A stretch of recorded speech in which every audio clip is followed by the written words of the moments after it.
Harper and Harper Audio present Wolf Girl Number 2, The Great Escape by Anh Do, performed by Greta Jung. 1. Taken. I held onto the bars at the back of the truck and howled to my dogs as they fell farther and farther behind. Sunrise, Brutus, Zip, Nosy, and Tiny all ran as hard as they could, but there was no way they could keep up. My pack was all I had left in the world. It had been 4 years since the night my family fled our home. 4 years since I had run into the forest and lost them. If not for my animals, I don't know if I would have survived. And now, I was going to lose them too.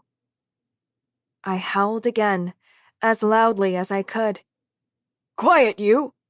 snapped Mustache Man. When I'd burst out of the forest that morning and seen the 2 men working, I was overjoyed. I'd been desperate to find people again, so I wasn't as wary as I should have been. My pack had taught me to tread carefully, to read other creatures and anticipate their next move. But I'd let my excitement take over. For one stupid moment, I'd acted human. The men had pushed me into their truck and taken off, leaving my dogs behind.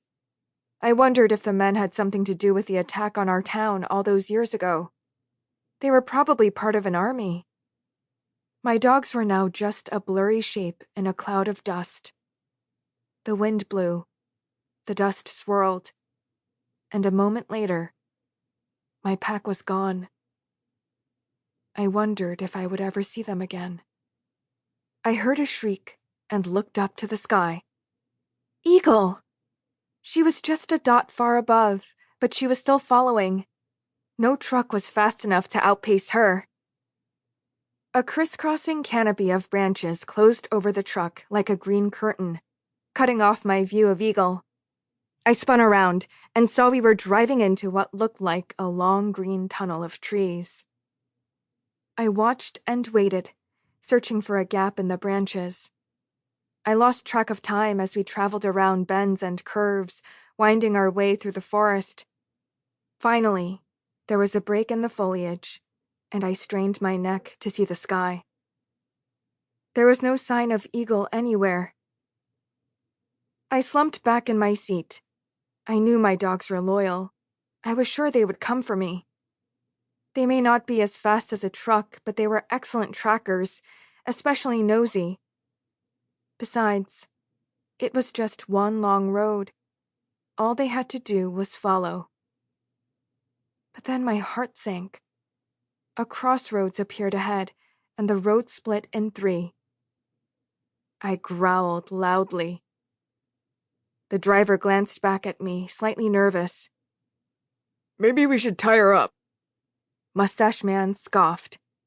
"She's just a little girl." We turned down the right-hand road.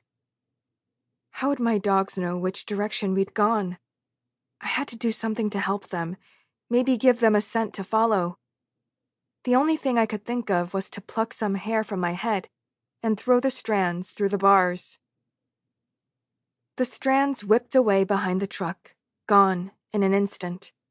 It didn't seem like much, but I hoped the hair would leave a trail. Would it be enough to show the dogs the way? I tried to have faith in Nosy's incredible sense of smell. It had surprised me enough times before.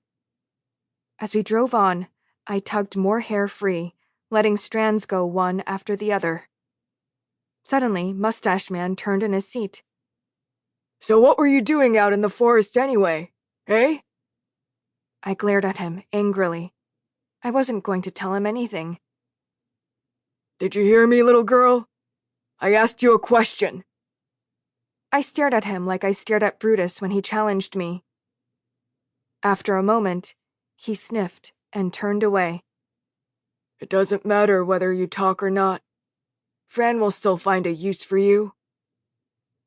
I slipped my hand inside my shirt and closed it around my sling.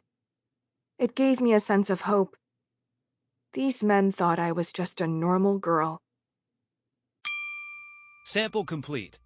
Ready to continue?